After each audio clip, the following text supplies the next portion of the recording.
Hello everyone, welcome back to Noor Narrates English. Have you ever wondered how the world might end? Will it be consumed by flames or frozen into silence? In just 9 lines, Robert Frost presents a powerful idea that the end of the world may not come from nature but from human emotions. Today, we are going to explore the poem Fire and Ice by Robert Frost, a poem that is simple in language, yet deeply philosophical in meaning. Now let's read the poem. Some say the world will end in fire, some say in ice. From what I have tasted of desire, I hold with those who favor fire. But if it had to perish twice, I think I know enough of hate to say that for destruction, ice is also great and would suffice. The poem begins. Some say the world will end in fire, some say in ice. Here, the poet presents two contrasting opinions about the end of the world. But fire is not just literal fire. Fire symbolizes desire, uncontrolled passion, greed, ambition, and selfishness. When the poet says, "From what I have tasted of desire, I hold with those who favor fire," he means that from his personal experience, he understands how destructive desire can be. Just like fire spreads rapidly and burns everything in its path, excessive desire can consume human values, relationship, and morality.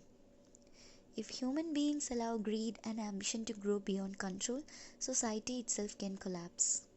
Thus, fire represents emotional intensity that leads to destruction. The poet then says, "But if it had to perish twice, I think I know enough of hate." Here, he introduces the second possibility, ice.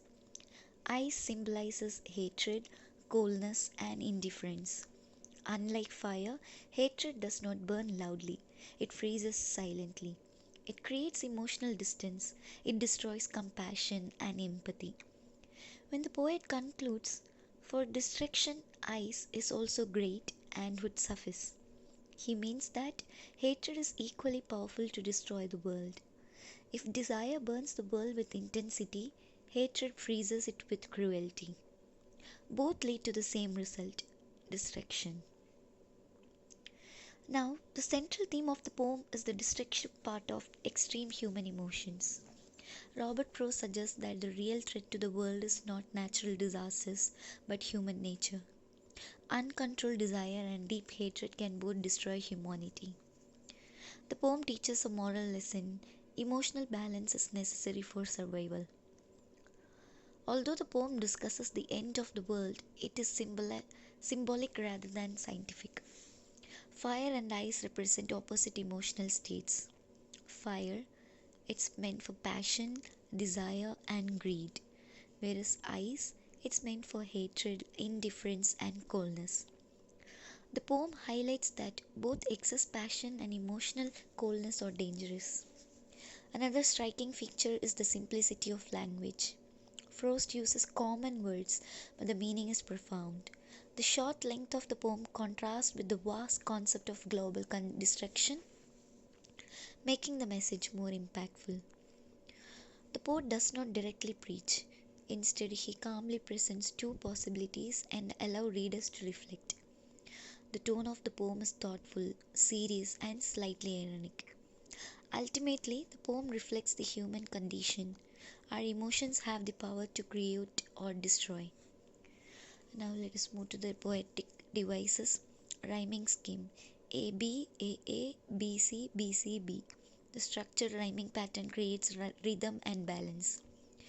We have symbolism in this poem. Fire symbolizes desire and ice symbolizes hatred. And we also have an alliteration. Some say it's a repetition of the S sound. And we have imagery. The vivid image of fire and ice create a strong visual contrast, isn't it? Now, also I have shared detailed answers to the textbook questions related to this poem separately for your exam preparation. Make sure you go through them carefully, understand the concepts, and practice writing them in your own words. In conclusion, Fire and Ice reminds us that the greatest danger to humanity lies within ourselves. Whether through burning desire or freezing hatred, destruction begins in human heart. The poem urges us to control our emotions before they control us. If you enjoyed this explanation, do not forget to like, share, and subscribe to Noor Narrates English, where we explore literature in the simplest and meaningful way. I will see you in the next video.